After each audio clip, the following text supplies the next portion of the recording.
মিজানুর রহমান আজহারী সাহেব তার যশোরের মাহফিলে বলেছেন, দেশে আহামরি কোনো পরিবর্তন আসে নাই, এক দল খেয়ে গেছে আর এক দল খাওয়ার জন্য বসে আছে।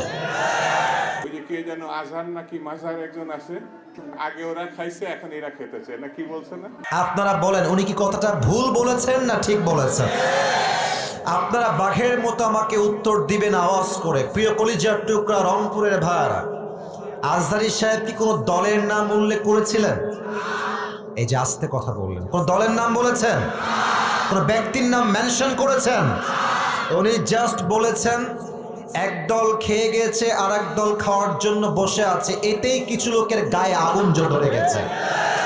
আমরা কোনো দলের নাম উল্লেখ করি না। আচ্ছা, মনে করেন যে আজহারী সাহেব কোন দলের নাম উল্লেখ করেই ফেলেছেন, কোন দলের নাম এক্স্যাক্টলি মেনশন করেছেন, তো আমাদের কি জনগণ হিসেবে বাক স্বাধীন